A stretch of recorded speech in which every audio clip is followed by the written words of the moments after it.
Hello there, and welcome to Fixing the Sequel Trilogy, the Writers' Room podcast dedicated to fixing the Star Wars sequels. I'm Bryce Quinn, and I'm joined by our lead writer, Carmelo Keating. Where's our progress at, Mello? Well, considering that the time of date that we're recording this isn't really not that long after the last time, zero progress has been made. So between the Palpatine episode and this episode, we've had about 4 days. Yeah. So we haven't really had time to do... You haven't had time to do any writing or progress. On set. You now report to our progress supervisor, Sandro. How does that progress look? Yeah.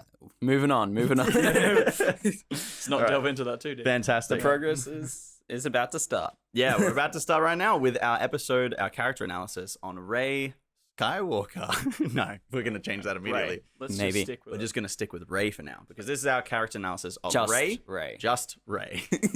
And yeah, so let's jump into talking about who she is. Who is Rey? Who is Rey No, Skywalker? here's the thing, I I keep think- saying Rey Skywalker, I have it.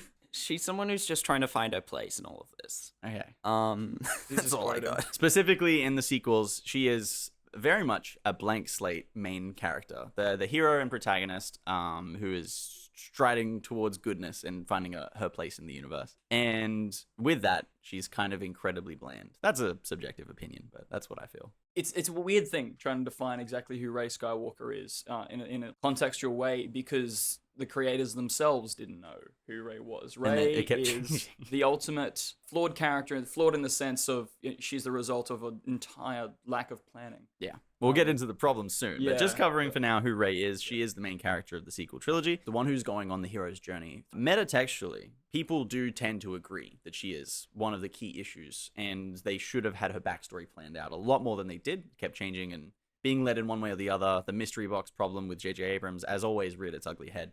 And then Rian Johnson tried to decide that, she would have no backstory.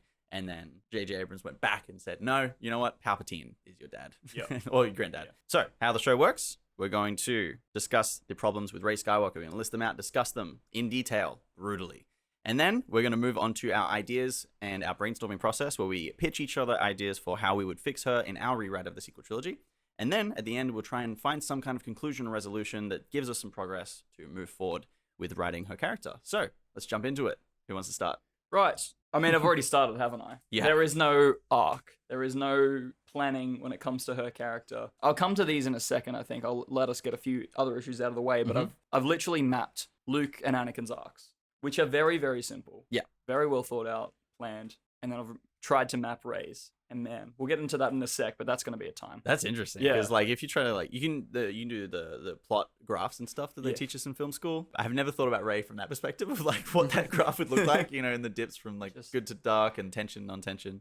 Just everywhere. Something that really holds Rey back is very rarely do we get to see her grow as a character. Yeah. But she does, just not on screen. Yeah. Okay. And I don't mean characters and motivations and whatnot, more just on the most basic terms, like her power. What's her power? What is she able to do? Sometimes she can't communicate with Force Ghosts. Next movie, she can communicate with Force Ghosts. There's a thing. We never get to see any sort of internal growth with the character. It seems very much the same thing throughout the whole trilogy. Yeah. Makes it kind of hard to. It was fine in Force Awakens. In Force Awakens, to me, it's abandonment. She has Han Solo there, and she, dad figure, I've been abandoned by my family. She's looking for a new family. And she, is devastated by the loss of Han Solo at the end. But then in Last Jedi and Rise of Skywalker, what does she want? What is her goal? What does she want? What does she need? What changes for her? No, they stated. Is there and anything?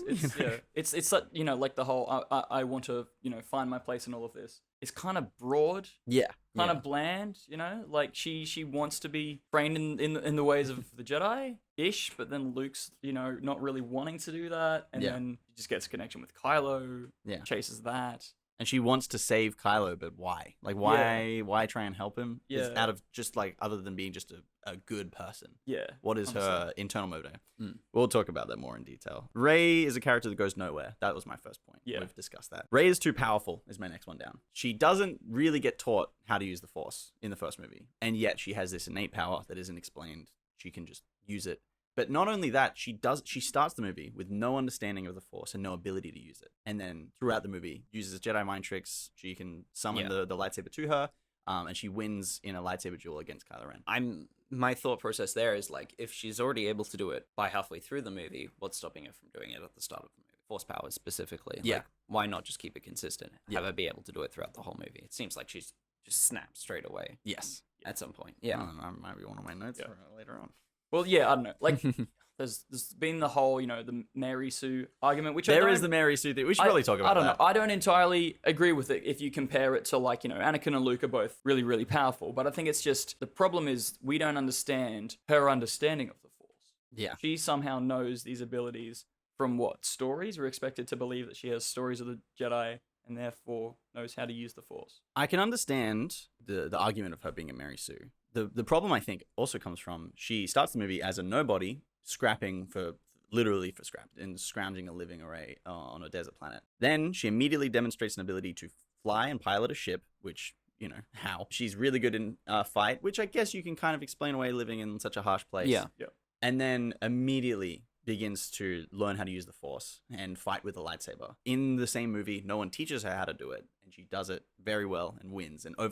I think the biggest Mary Sue critique is that she overcomes all obstacles with no training and no adversity, and that's just how it goes. And I've heard it said before that big thing with her character across all 3 films is she faces no consequences of her actions. Nothing she does comes back to bite her. She makes no important decisions. There's no big character moments where she's like, I have to choose between this thing and this thing. One of the most iconic character choices ever is Luke Skywalker. Do I choose to stay with Yoda and finish my training, or do I go and save my friends? Yep. And that tells you so much about that character and what they value. Anakin, the same as well, though. He's protecting Padme in Attack of the Clones. Yeah. But he knows that his mother is in danger.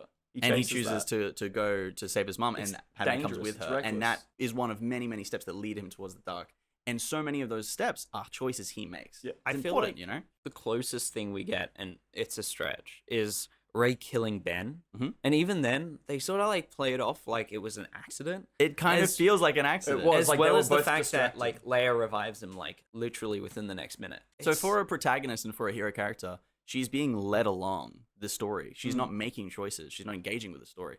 I think the only choice, it's not even necessarily a choice. In Maz Kanata's castle, she runs when faced with the Force vision. She's like, no, I'm not dealing with this. I'm running away. Yeah. But it feels more like a freak out than anything. It feels like, oh, there's so much pressure. There's so much overwhelming mental noise. I'm just going to run away and get a breath. Yeah. And then that leads to Kylo Ren kidnapping her. And Yeah. then she's led through the story by other people's decisions. Kylo Ren decides to kidnap and question her. And she escapes the thing, regroups with her friends, wins the battle. And all of these things are decisions that are made for her, especially in Force Awakens. Through to The Last Jedi, she decides to go and find Luke. But even that, Leia originally wanted that. Yeah. So Yeah. she's kind of following Leia's direction. But then, Luke questions, okay, why are you really here? Yeah. And then she admits that she wants to Find her place in all of Yeah. this, which is incredibly generic, but Yeah. it's something. So she's looking for a place in all of this. And that leads her to the dark side hole. Mm.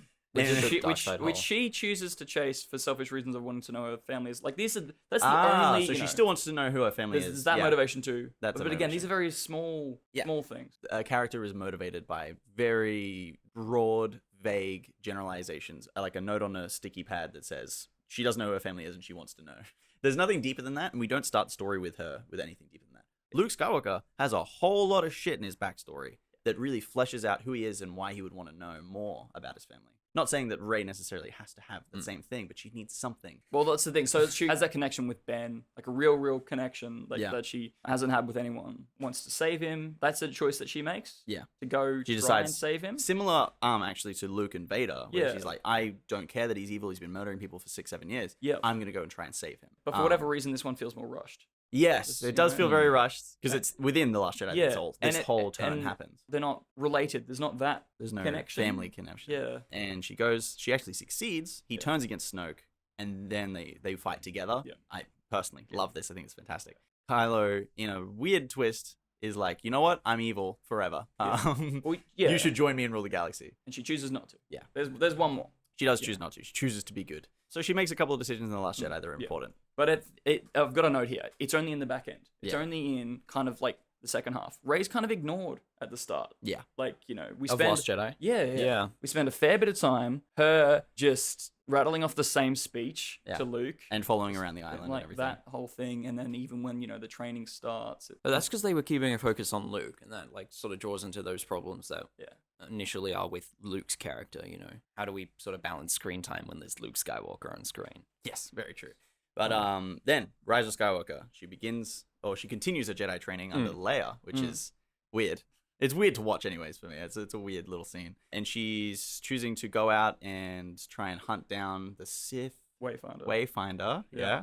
Oh, now we're going to try and mentally piece this. What a great name. Because she's trying to get to Exegol. Do they know about Exegol?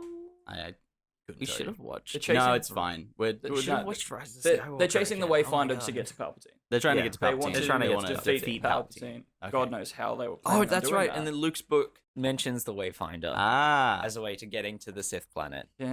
Convenient. So, what's happening in Rise of Skywalker is that she is following the threads of the plot. She's not making interesting choices that define her character, that make her want to follow the plot, if that makes sense. There's a very distinct difference there. And they follow the plot along, and it's many different twists and turns in that silly fucking movie. But once again, her decisions aren't affecting the story. Because, like, okay, or even her mistakes. God knows. They could have killed off Chewie, because of her using Force Lightning or... Force Lightning's an accident as well. Yeah, it is an accident. But she decides to leave, right? Runs away, only for Luke to immediately convince her to go straight back. And then when they get to the Death Star planet, she decides to run away, sort of, Well, and yeah, that's what I mean. rush into the Death Star by herself. And she's getting all angry now for some reason, angry and edgy and angsty. Darkseid's really growing. Yeah. Darkseid's growing in her. Not in any of the previous films, mind you. But Yes, and we see her have this Force vision where she's got sharp teeth. Sharp teeth. Yes. Wild double-bladed lightsaber. Cool lightsaber. But and then they have that fight. She's getting mad. He beats her. Oh no, she beats him. And stabs him. Yeah. And he's like mortally wounded. Can we talk about the lightsaber for a second? Which one? Because so many people are like, this lightsaber is insanely impractical. The dark side lightsaber. Yeah. Because it's like a U shape, Okay. and the two blades come out of that U shape. And But that's just for carrying purposes. Then it folds out Yeah, into yeah, a normal yeah. double-bladed lightsaber. She's not gonna fight like with this U shape. Nah, thing. dude, it's a guitar, right? You got multiple Yeah. strings on your lightsaber. I had never once thought about the practicality of this lightsaber. People Now have. I have. Now I have. And I'm like, it's just cool. It's cool for the sake of cool, sure. But she's not fighting with it like this. It folds out. Doesn't it flick out in the scene? It flicks out in the That's scene. what I mean. Exactly. Yeah, okay. So. And people are like, this isn't practical like this. I'm like, This- that's because people- it goes like this. Have people actually done videos on that without watching 1 second further? If you've done that, you're dumb. I'm sorry. I know. I know some people very much dislike the lightsaber. This is my stance. I think it's cool. It is cool. We can move on. We can move on. So, they fight. She wins by stabbing him, and then she leaves. She Yeah. heals him, immediately realizes what Heals she's him. That's right. what she's done. No, she she's not a bad person. She heals him. No, Leia heals him. No. Uh-huh. Rey uses her force transfer Yeah, no. thing Yeah, she does in to that scene. heal it. Heals Because him. she's like, I wanted to take your hand, Ben's hand, and then she leaves in his ship. And then with that, she has healed the dark side out of him, seemingly. Well, she killed the dark side. And then she goes to Palpatine. She has her crisis of character in front of Palpatine. It's like, oh, you're my Sith daughter or whatever. I'm going to become you if you kill me. Weird plan that we discussed last week in Palpatine episode. And she decides once again to be a good person and beat him. And that's pretty much her character through the whole thing. I think then maybe her biggest choice Yeah. is going into Scary Darkside Cave. Because Luke's like, don't go in there. You shouldn't go in And there. she goes into the dark side cave. She goes in there, and there's consequence for going into there because Yeah. it ruins her relationship with Luke. It's true. And also the motivator for that is that she wants to know about her family. I think Yes. that's very core to her character. Now, that feels to me, I feel like we've covered the context of it That's better. pretty I kind of failed to realize that the other two characters we've covered have one movie each in the sequels to kind of really dive into. Yeah. And they're not a main character. Whereas this is a main character. Her story goes through the whole trilogy. I think that context kind of helps us shape the rest of the conversation. Yeah, that's fair. Let's compare just for a sec. Go for it. Because there we go. We just did her arc. That's it, word for word.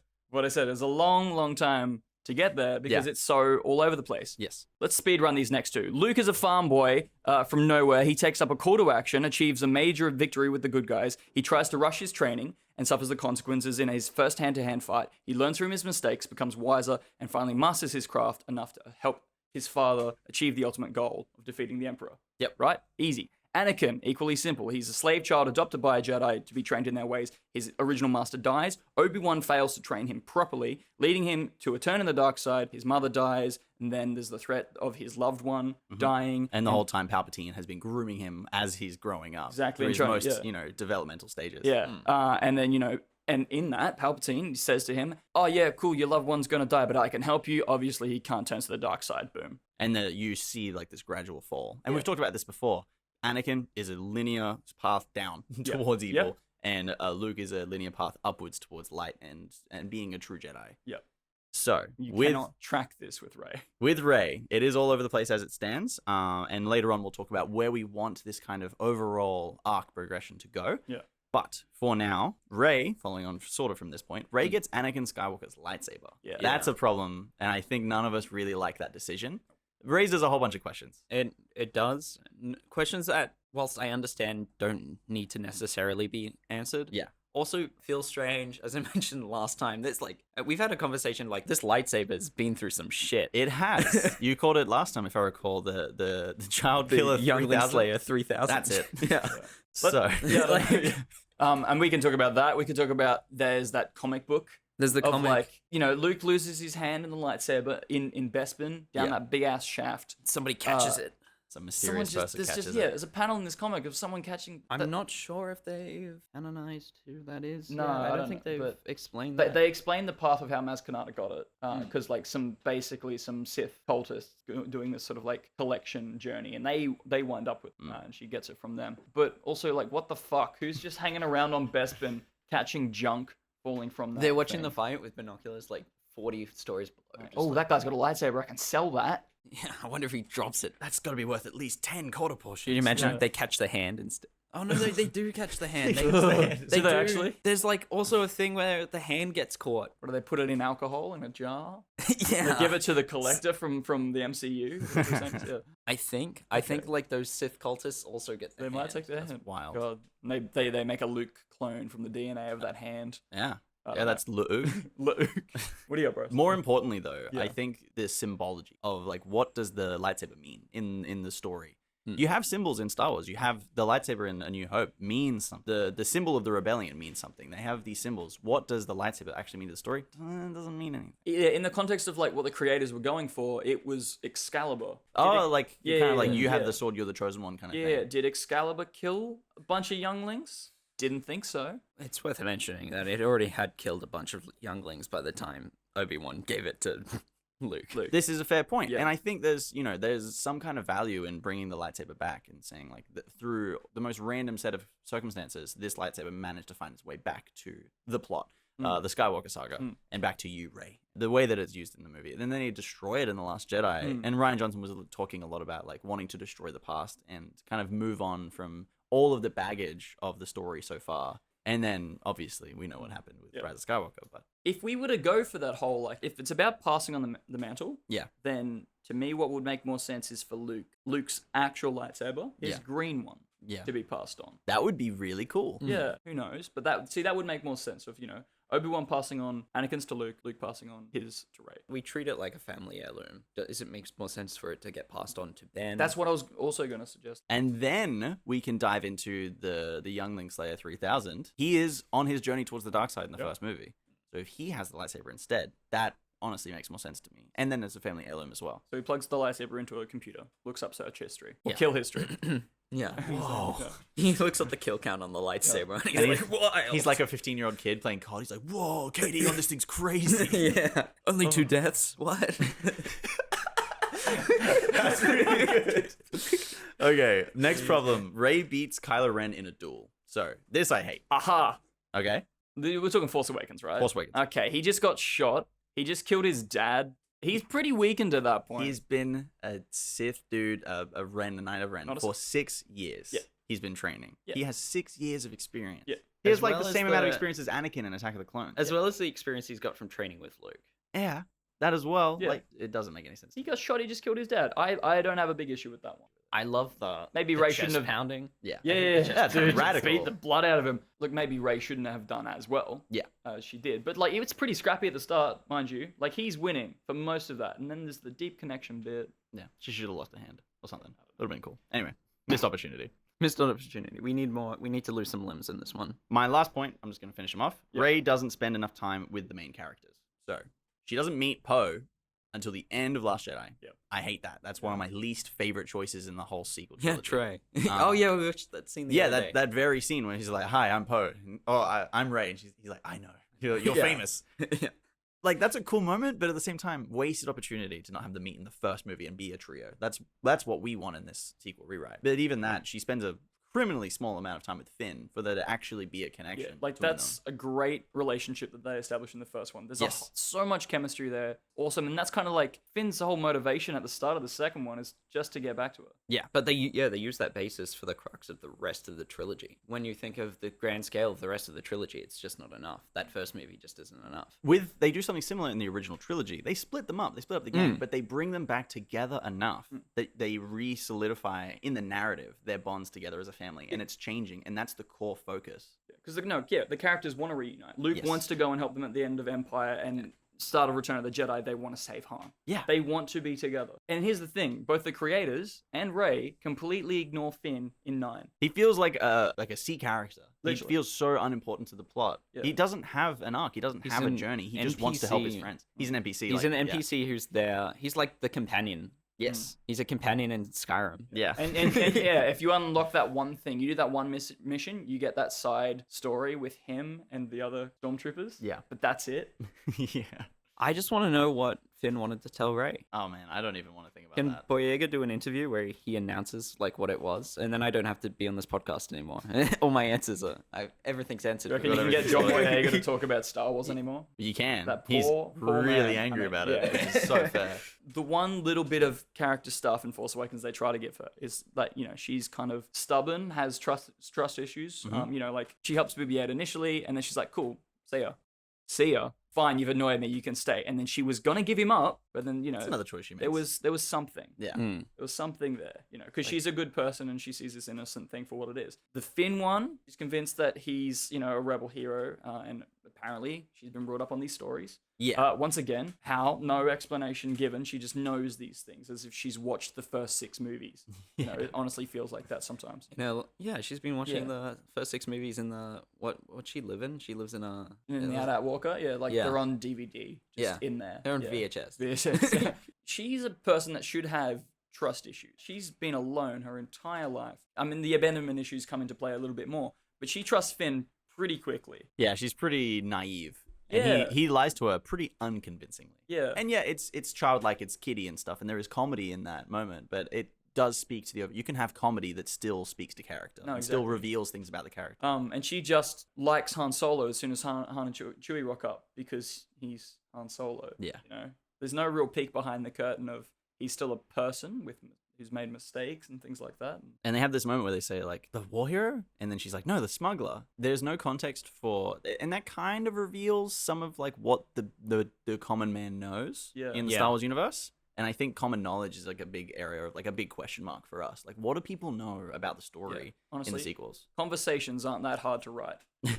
Conversations with regular people, like, there's your context. The There's context your of the world original building. trilogy is, like, it's so important. Yeah. Like, you have to know what people believe about what happened. What is the narrative? What's the story? What's the story in the Outer Rim? Yeah. Where it feels like the story is taking place. Luke literally says, it's not that I like the Empire, I hate it, but I can't do anything about it right now. And he's on Tatooine, so Yeah. it's so far away from him, it Yeah. barely matters. You Yeah. know, he's just like, oh, I'm stuck farming. Yeah. Everyone in the center of the galaxy, that's all they care about. It consumes their whole life. What is the sequel trilogy? What does everyone think about everything? That's pretty much it for me, is that, like, the few, things that we are meant to assume are core to her character are quickly sidestepped. Or, yeah, just like kind of abandoned. It feels like there's a lot wrong with the character, but when you break it down, it's pretty easy to break down where we think is wrong with the character. It's that imbalance of what her arc is, what she's learning from, as well as she's jack of all trades, master at 50% of them. Well, I'm just Yeah. going to jump into a new section because Oh. I've written some new notes this week. I don't know if Ooh. it's new. It's kind of the same. New Personality. Yeah, Because okay. we are starting with a blank slate with Yeah, Rey. yeah, So I was thinking of what her personality is. What do we see from her in these movies? What is the vibe? I wasn't sure if we were going to jump into this just like in that next We'll discuss what she is like right now, currently, as she is in the sequels. Like, what is her current personality? Okay, so Oh, like, okay, right. Yeah. she's feisty at times. She can have that kind of wit, you know? Yeah. I guess recklessness in a little. She duels Luke. She thinks that she can take on Snoke. Yeah. When she first gets there, the whole BB-8 sees Finn with Poe's jacket, chases him down, whack. She can be very Bit like fiery, aggressive. She's also like childlike. In the very first moments of like Force Awakens, you see her kind of like playing with the helmet. I always thought that was a really cute moment. It was good. And just like a very sweet and endearing. Smiling to herself. And her reluctance to kind of have, all right, BB-8, come along, whatever. Yeah. And then she like grows to be like affectionate to him and stuff. She's, she's sweet. So that's who Rey kind of is. She's got a temper. She can be very sweet, very nice, compassionate. This is, bare bones kind of stuff. Now, wants and needs as it exists in the sequels. She wants to find out who she is. She wants to find her family. What she needs, that I think is endemic to the core of the story and the writing and what are the themes are of the story. And that is the big problem. We think the sequel trilogy is poorly written and the themes are inconsistent. So naturally, her character is thematically inconsistent. So I can agree with that. With that, let's jump into Article 2. How would we fix Rey's character? That's where the big stuff comes in. Okay. Yeah, let's jump into it. Who wants to start? Is someone, oh my God, someone's whippersnippering. How rude. I think I've got a leaf blower as well. Oh, with leaf blowers. Yeah. Oh, gosh. We should just go outside and snap it. Sorry, audio listeners. Audio listeners. All listeners. All Sorry. listeners. Sorry that you're listening to this. No. Hopefully I can get rid of it, but in a couple episodes we'll have some soundproofing, hopefully. So get rid of that stuff. Do you mind if we just start off with some easy stuff? Go for it. What is Rey good at? What is she bad at? What's her logical sort of starting point? Yep. Fantastic. So some broad, just brief things. I've got my exact list here, so I'm going to listen to you. Okay. I'm going to see how similar it is. Mechanics, and then I think like engineering wise, I can see her being very good at. Check. Survival/stealth. Yeah. Okay. I have living on Jakku, rummaging around like old Star Destroyers, stuff like that, and trying to beat people to the best parts. Yeah. Trying to get the up on everybody else. Acrobatics. Okay. I have. Oh, check actually. I also have that. Yep. Are you just going through D&D terms? Yeah. I made a 5e character sheet. Yeah. For I have bow staff combat. Okay. Yeah. But in my cons, I have no other combat. No other combat. Yep. No lightsaber Absolutely. combat. No lightsaber combat. Like not even like ranged combat though as well. Okay. Oh yes, no blasters. Yeah. No, I quite liked how she's holding the gun and it's like she never really had used a blaster before in Force Awakens. Yeah. Intimidation. Yes. Yeah. No, I get it. Yep. She can't pilot. She cannot fly a ship. I have a cannot section as well. Oh, you cannot. Okay, sorry. Oh, that was my can. Okay, we'll continue into your can. My cons was flying. Yep, no flying. I wanted to like try here was what does she have in common with Poe and Finn? Mm-hmm.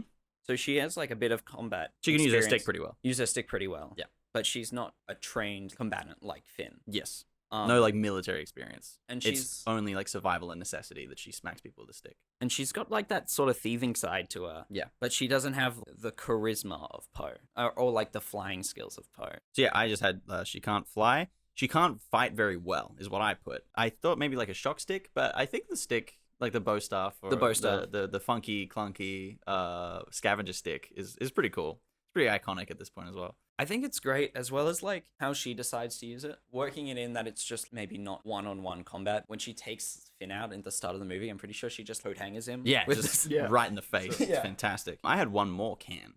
She can use the Force to specifically Jedi mind trick people. That is her one Force trick. Yeah. That's one thing I've got is, but a step up from that. Okay. So one thing is I think I might have brought it up before. She can use Jedi mind tricks on the strong-minded. My face is skeptical. Yes. I'm skeptical as well. I was skeptical on Jedi mind tricks, full stop. Yeah. I was thinking she has access to the Force in the sense of like more the acrobatic side of things. Yes, that actually as well as the like telekinetic Force pull, Force push thing. And was that something that one can just do? You should be taught. Should be taught. Because Luke could do it in a very weak form. In Empire. In Empire. My thought process is, and similar to how he was able to do it in Empire, somebody with a high attunement to the Force is naturally going to discover that they have Force powers. Yes. With or without training eventually. Yeah. Especially like she's, in the start of the story, roughly like 18, 19. This is what we've been thinking. Right. For our rewrite. It would make sense that she's kind of naturally stumbled onto things that she can do to make her life easier, because it is a hard life living as a scavenger. So I think deciding what Force power she has is more about her character than it is about practicality. Right. So for me, like telekinesis, that doesn't tell me much about her character other than she's good at scavenging. The reason I like the Jedi mind trick and being able to mind trick people, so when she goes into town to make trades with people, she straight up just mind tricks them to make her life easier, to get more from the deal when people are like putting up a hard bargain. I like that. I like that. I think maybe like a weaker form of mind trick. You were saying like a stronger version of mind tricking I'll come before. back to that as to why. Oh yeah, that's fair. But where I lean from is like Obi-Wan had strong mind tricking ability, Yes. and even him is like it only works on the weak-minded. But I think the Jedi mind trick, one, differentiates her from Luke Skywalker. She doesn't have these very physical kind of hammer and nail kind of force powers. Yeah. It's a more subtle and persuasive force power. It's, meddling with the minds of people to get what she wants. And that tells us a lot about a character. You're tracking far more along the way that I was thinking. I wasn't going for the physical things either. I was going for that. And we've been toying with this idea of Rey being a Force child created by Palpatine. Yes. That aligns with him, who Palpatine is much more. Palpatine is at his strongest when he's not using a lightsaber. It's when he's talking, when he's conniving, when he's manipulating people. That might have come right out of left field for everyone. So that is an idea we've discussed in our treatment, is that Rey is a Force child created by Palpatine. Oh yes, true. Yeah. Just a bit of context. And in going with that, that's why I've gone to the Force children are powerful. So we've seen that with Anakin. Yeah. And we've seen that with the entire Skywalker line, which came from Anakin. Yeah. They're all naturally gifted in the Force. Yeah. So it makes sense that Rey would also be naturally gifted. Yeah. I don't necessarily follow the logic that she would be superpower mega, No. powered. I no anime level. I guess they say that with the midichlorians about Anakin. In the They end, could like be perhaps- stumbling upon powers is still stumbling upon powers. I Yes. think it should be a weaker form of. Yes. That's where my mind is as well. Hello. But I like the idea that she's really good at one thing. Yeah. Anakin is really good at flying. He uses that. There's the natural force ability that he is able to use before he gets his training. Yeah. Yeah. Exactly, because he's already doing it. He's Yeah. already doing the pilot stuff. He wants to Yeah. fly Yeah. those things. So in his life, he's already been making these decisions and following this personal characteristic journey. With Rey, she's scavenging and trying to sell things to people. Yeah. Naturally, if she can find a way to get a better deal, Yeah. it's gonna come up naturally. But that's the thing. What if she's honed that craft of bartering Okay. so much she is able to really push it? Yeah, but why? Difficult much. What does that tell Sorry? you about the character? I also think a reason I lean towards a bit of like a physical aspect. Now I'm thinking like maybe she's better at the mind trick than she is the telekinetic thing. Yeah. But like we can see her trying to do it. Like maybe she's done it once or twice before. The reason I don't like that is because Luke, the only reason he thinks to do it is because Obi-Wan Kenobi is saying, use the Force. So it's like, oh, maybe I can use the Force for this. I'm going to just reach out and see if I can snatch this lightsaber Does he? up. I think he's just hanging. Or is he just hanging? I think he's just hanging. He's just reaching Hanging. out, trying to grab it. It's a Good need. point. But he has been told this before. He's been shown that you can physically apply the Force to situations. He said, use the Force in A New Hope to get the bomb right in the Death Star hole. So he knows that you can physically apply the Force to situations. Rey, there's no reason Rey would ever know that. If she is naturally athletic and agile and dexterous, she wouldn't piece together, oh, it's the Force as well. I can mind trick people. That's separate from me being not clumsy. You know? That feels like a logical conclusion. I think, okay, back on the mind trick thing then. Yes. I think it'd be interesting for her to rely on it too much. Okay. Not that it's like an OP mind trick thing, but like not really having people skills.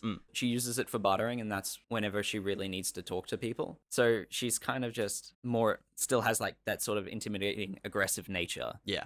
And then she uses the mind trick when she needs to use the mind trick. The application is interesting because if she can do it, why wouldn't she just do it all the time? And then why doesn't she become the owner of Nima Outpost? There's like those logical things you can follow, and like what are the implications of this ability? Yeah. So I don't have an answer, but I just think it's interesting. Well, well, that's why it sort of only works on the weak-minded, because then you become the ruler of a planet. Yeah, exactly. And then, oh, wow, I'm a Sith Lord already. That's crazy. I kind of want her to be using it for more that selfish nature of I use it so I can get what I want. Yes. I kind of want her to start at a darker place and have that upward trajectory. A note for you, Mello. Yeah. So you like the idea of her starting like really strong, and that kind of gives you the sense of her power. But from a narrative point, I like the idea that it is a weak ability that maybe she can only use sometimes or isn't consistent. That's a big thing in like fantasy. It's like sometimes this power works, sometimes it doesn't. She has no training. The reason I like the weakness is because then there's somewhere to build from. Yeah, of course. Like, you get, you can see that progression of her learning and training and becoming better at using the trick that she has already. And I personally like that because I love No, fantasy. I understand the wanting to build up. I'm talking about having her strong or somewhat strong in one place, but that's not enough to get by on. Right. Okay, say you got a Jedi mind tricks. Cool. You're not a Jedi just because you can do that. Exactly. Yeah. And it might be super useful later on in the story, and Yeah. she's able to Jedi mind trick someone to get out of a situation. And we've set that up that she already does that. Yeah. But learning to, pull a lightsaber towards her or to move objects with her mind, anything like that is a very different skill. Yeah, that's fair. Okay, so I got a character thing, a moral thing. Go for it. That I want to raise. Rey is a pacifist. I like the idea that she is far more like Obi-Wan. Okay. She's a negotiator. If she can avoid conflict entirely, then she would, and that's kind of where this Jedi mind trick thing also Interesting. helps and Interesting. comes into play. No, We've you never had the lead character of a Star Wars trilogy actually stop and question war. Luke and Anakin don't. Padme is the only one that does. He That's really why it's so tries to silly. avoid it. Yeah. No one's ever, like this is Star Wars, and no one's ever thought, is the war necessary? Yeah. And we're going for this whole, like we've spoken before about, we want this overarching theme of the trilogy and like the end theme to be balance and achieving balance. Yeah. And the only way that I see balance happening in somewhere like the Star Wars galaxy is by not seeking war, because war only creates more war. I've always loved her yellow lightsaber. Yeah. And I love the idea that eventually maybe through Leia, Luke maybe is just like, yeah, sometimes you gotta fight people and kill them. Maybe Leia is the one to teach her violence is not always the answer. You can settle things with democracy and with discussion and with peace. Yeah. And then she takes the yellow And I have lightsaber. also thought about the idea of maybe through the Holonet or something, she has been able to grow up and see and admire Leia as Interesting. this, That's political interesting. figure. Sandro? I don't see her quite starting off as a pacifist. That's my note as well. So I like the idea that maybe she becomes one, Okay. but maybe not start there. Especially because we've already talked about how we kind of like how angry and temperamental she can be. Doesn't really track that she'd also be a pacifist. And especially living on such a harsh planet, she would grow up beating the fuck out of people. So, or at least out of necessity. Out of necessity. Yeah. She's not going outwards trying to create chaos. Yeah. That brings up an interesting point I had written down where I've sort of flip side to. So sorry, Melo. Could you remind me? Sure. Just so I can like flashback were we? on your last point. Okay, we've never had a main character Question war. Question more. Yes. Yeah. Oh, did Sorry. I hit the mic? You did. Oh my god! One Number mic 4? hit. First mic Is that hit. number 4 or 3? No, he definitely hit it last time. Okay, so number 4. It's the first one today. Sort of on the flip side of her questioning war. She doesn't see the purpose in war, but that's because she doesn't really take a political side. She doesn't really care about who's currently in charge of the greater power of the galaxy because it hasn't changed her situation whatsoever. Okay. Jakku still stays Jakku. It doesn't stop being a scrapping planet. I actually like that in terms of like her not caring about anyone in a grander sense because she has no one to care for her. Gotcha. Like she's alone, she has no family. So Yeah. why would she care about Why would you? anyone else? Why would I like take the side on this crazy thing when my planet is like the place I'm living is still the same no matter what? I like that. That actually, so that almost kind of links into something, a random thought I had late one night. Story time. I was recently rewatching Andor with my roommate. Yeah, nice. They were on Morlana 1, the planet they start on, right? That's the planet with like what we can assume is like, what's going on there? Is it like prostitution or is it It's like a strip club? seedy backwater planet. Something yeah. like that. And I'm thinking it's like, this is the sort of place where, people don't really live. People might work there temporarily and people will visit for what that planet offers. Thinking about characters just living in the Star Wars universe, living on their planets. Like, and I was thought about my dad, who's never left Australia. He just hasn't. It's not that he doesn't want to go to other places. He just hasn't yet. Yeah. And that's how I was kind of looking at Rey. Just It's like someone who's like lives on that planet and their world is that planet. Yeah, like, she's there's nothing beyond that for them. accepted that like this is her life. She's made a peace with it, and like it's Right. her home, And I was distinguishing the whole like, I don't like the whole she has to go back to Jakku for her family. Yeah. If she were to choose to leave Jakku, I thought it would be more like Bilbo Baggins going on that adventure, leaving the comfort of home Yeah. for some other purpose. I don't know what her purpose is, but like a journey and then return. yeah, kind of arc. and maybe not. Maybe she's not just doing it to seek adventure because that's too similar to Luke. But like, Yeah. she doesn't necessarily want off Jakku. I think she wants off Jakku, maybe more in the sense of like looking for that adventure coming back. Oh, you do think? Like, yeah, I think she wants to still get off Jakku though. But if your world is tied up in Jakku, if there's factions there, if there's people there's things tying you down, that's why you stay in a place. It's people. It's your connection to other people. We've also So let's still... touch on that. So, what are her connections to Jakku? Well, I was going to say, we've never had... Well, let's look at Luke. Luke wanted off Tatooine, he wanted an adventure, but he still had his family, and once his family died, it was kind of like a Yeah. I got nothing. unfortunate golden opportunity, but to go fight for something more. Anakin, as a little kid, obviously he had his mum. He didn't want to leave his mum. Yeah. But of course he wanted off Tatooine. Of course he, had wanted the, to stop he had the being a opportunity slave. for freedom from slavery. Yeah. No one's saying no to that. No, you and know? especially no one's parent is Even if you have to say saying goodbye to your no. mum is like, this is the price. You leave me, but you get to be free and become a Jedi. So they're both leaving things behind. This is what I'm saying about what could distinguish Rey is like, she's just there. Maybe nothing's keeping her there, but that's just her home. So good segue to the part that I want to call Shmee 2. Electric Boogaloo. No, that's fair. You've got Rey's mom? Rey's mum? Rey's mum. I see, like, where is Rey's mum? Is she dead? Is she alive?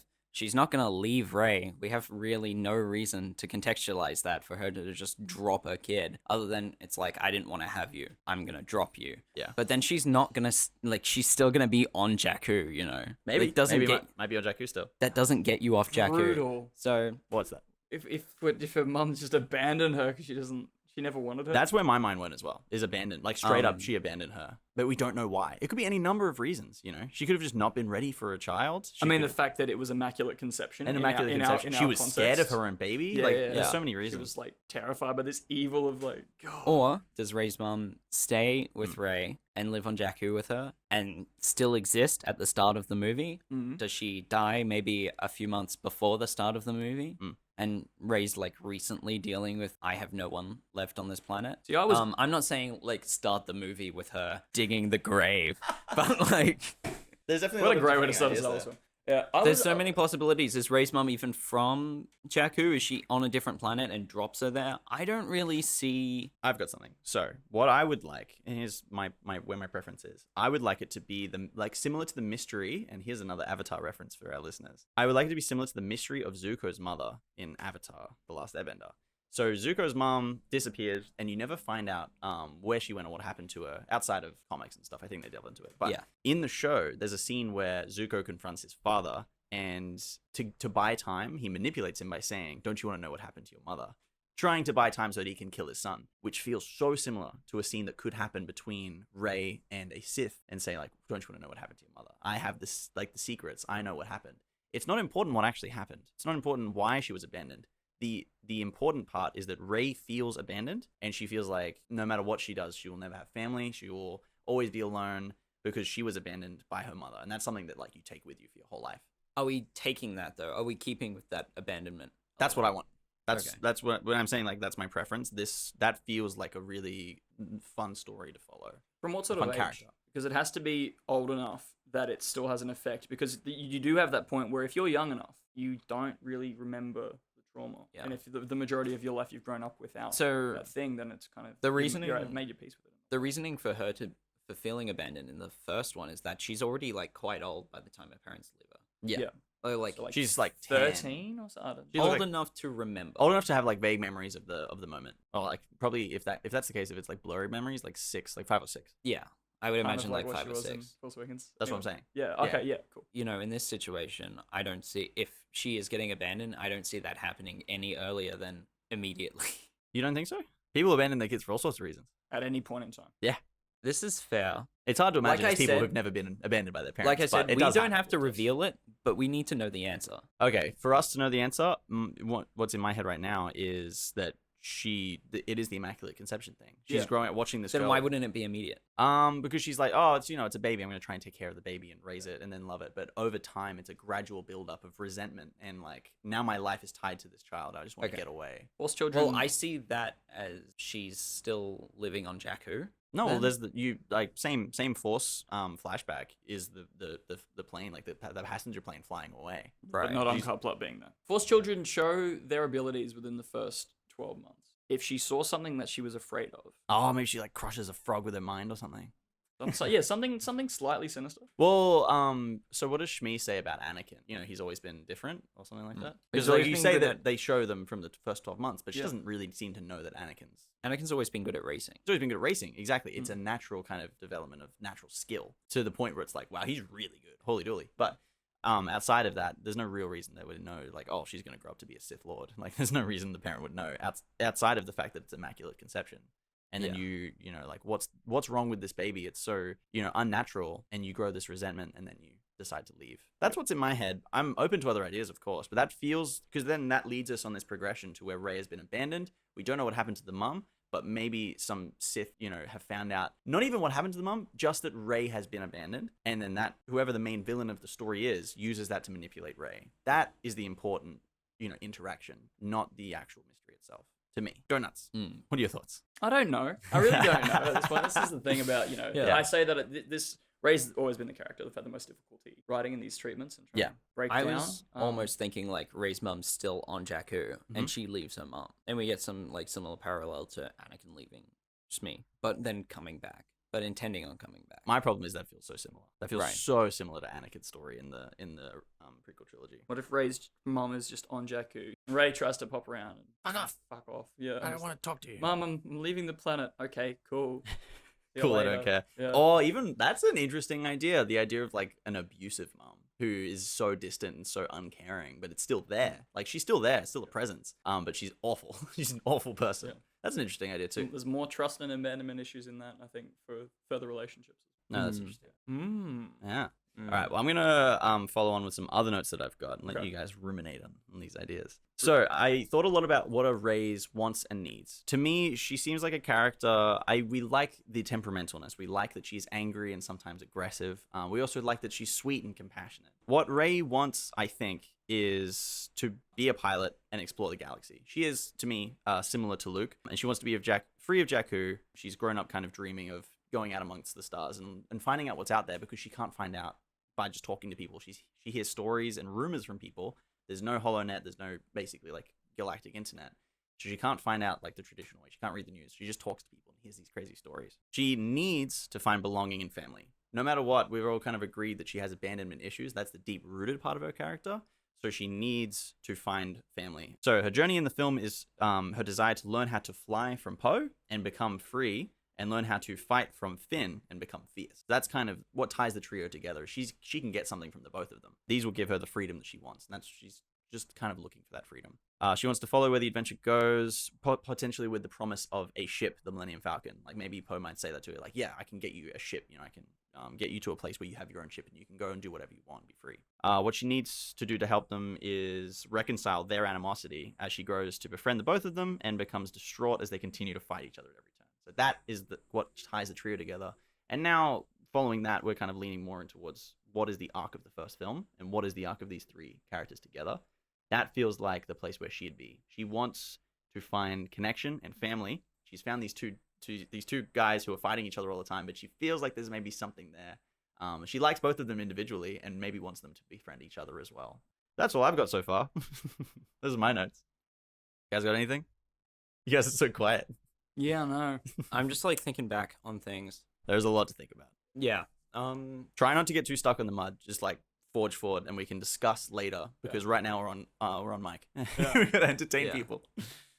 Just trying not to get caught up in that dead space. Had a thought going off that, connecting that with her connection with her mother. It's like it's that need and want for a family, and I see that being perhaps more the draw that a Sith can use. Instead of where is your mother, more of like I can offer you a true home. family.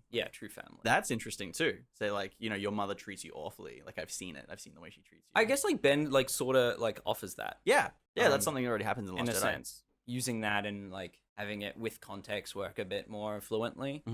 I think that's like a better way of going instead of trying to like build on this mystery of I can show you where your parents are. Because at that point, she'd still think she'd have a mom and dad. Whereas like if her mom's still on Jakku, whether she loves her or not, I think like if she's abandoned her child, that gives Rey that sense of abandonment still. Yeah. But Rey knows that she's like sort of an outcast because she's different. And maybe that might be the root of why her mom treats her so awfully is like you're an unnatural child, you don't have a dad, something like that. Rather take her as a curse rather than a blessing, the way that Shmi did.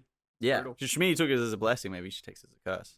It's a really interesting way to take it. Melo, you got something? I do, but it's unrelated. It's different. That's completely fine. Go in a different way. Shouting him out there, just put another idea out there. I think I've raised it before though. I'm leaning away from the selfish thing in this. I always kind of like the idea, and this is part of the reason as to why she wouldn't want to leave. That Rey kind of leads the life of a Jedi unofficially. On like Jakku. She's already kind of living in that. She's living without connection. Yes. She has a peaceful life. She has a daily routine. Yes. She has do-goodness, and I keep coming back to this thing of I like the idea of Rey caring for the helpless. I Like, don't.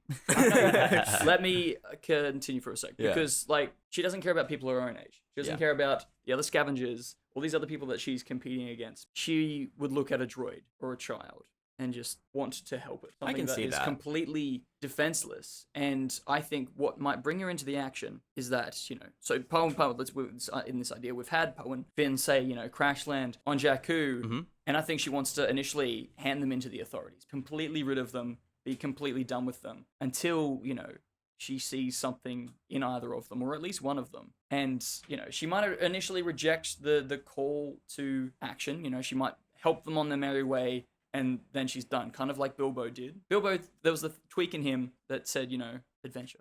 I can have an adventure here. He was For her- drawn to it. There was something about it that was alluring and to for her. hers, it might be the implication that she can help more people. Ah, okay. There are so many more innocent, helpless people out there who could do good on a wider scale. That's given me inspiration for something completely unrelated. I just remembered this. You should try and keep everything connected. This is an overall plot note, Yeah. so sorry about this, but I want to just put it down so it's a note for later. I think it would be interesting if there's an occupation near Nima Outpost or wherever Rey lives, and that's what is occupied by the First Order. They come down, they fight them all, and Poe is looking for information about what the First Order are doing on the Outer Rim. Yeah. So he comes and he's investigating, and then he sets up an ambush for them because they're heading towards Nima Outpost, and Rey is there, and she can see this, and like there's rumors like, oh, the town over is getting attacked by the First Order. Everyone's like kind of freaked out and scared about it, and that affects her life, connecting her to these stories outside of like it being random. And then Poe manages to take them all out except for Finn, and they kind of like knock each other out, but They trade. and then Rey, who is coming to the village to see what's happening, maybe she can help people, comes across the two of them, the only remaining from the fight.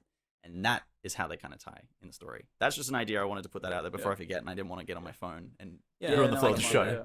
I like that idea of also where you're going with her coming to that realization of, I like helping people. I like giving this to somebody else.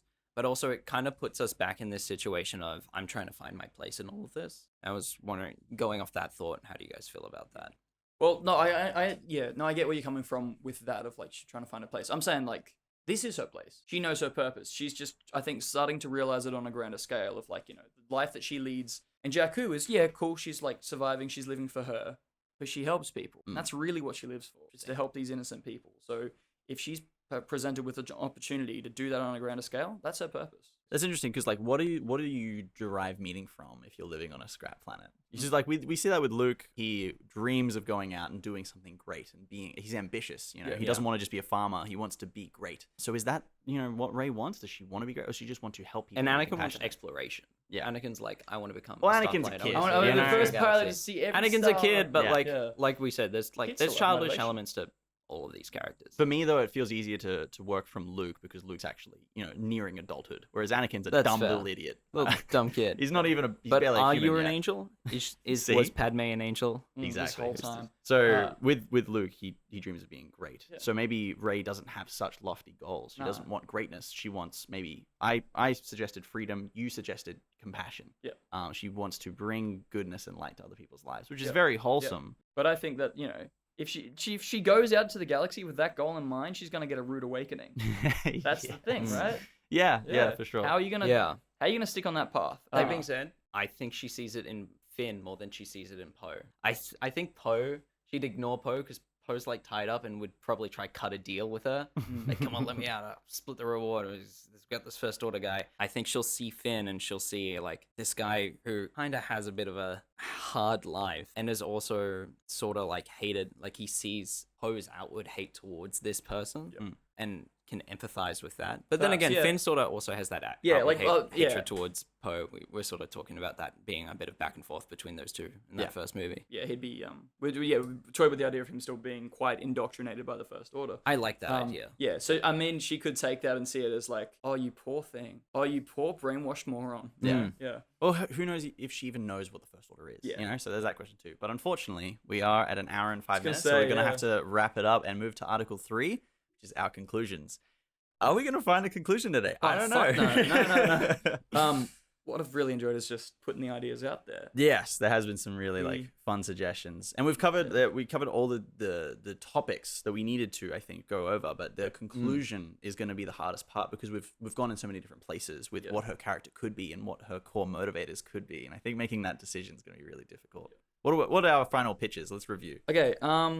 No, that is my final pitch. My final pitch is that she's despite her flaws, she's motivated by an innate desire to do good. And mine was that she's looking more than anything for freedom. From what we discovered in this episode is that she's kind of got a tyrannical mother who hates her for being an immaculate conception. So she's looking for freedom from her mother and freedom from this scrap planet.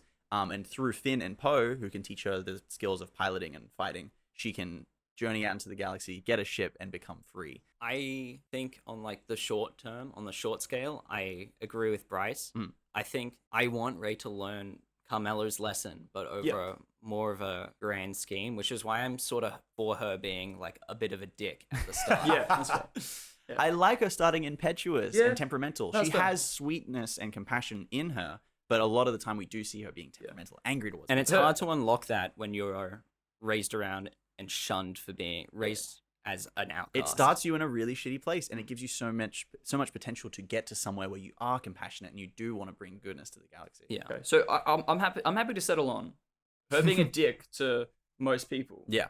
For those very clear reasons, like, you know, anyone who seems an obvious threat is an obvious If threat. she sees a starving child on the side of the street, she will share a ration. That's what I mean. I Little can see that. sprinkles of compassion that can Yes. help her build towards it. I think where we can definitely see her compassion is in retribution, where if she sees injustice, she can smack it with a stick. You know, I think that could be a different place where we see it as well. And we like the overarching like goal of like she's trying to work her way towards pacifism and realizing that war only creates war. I think she can be led there by Leia and by Luke. I think that's why you have teachers, is to show you a better path.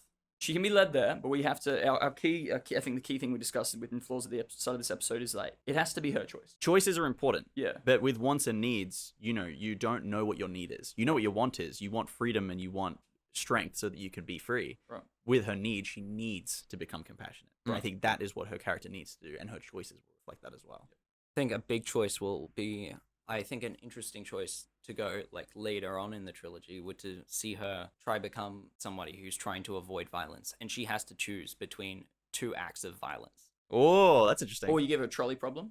The trolley problem. You give her a trolley problem. Nice. All right. Well, Okay, cool. I'm happy That's with pretty unified. Yeah. I'm happy with where we got to conclusions wise. Indefinitely, we're gonna come back and we're gonna change it. Ray Part 2. Ray Part 2 for sure. Ray Part 3, Guaranteed. Ray Part 4, Ray Part 5. But for now, that is the end of our character analysis of Rey. No last name, name. no name. almost did it again.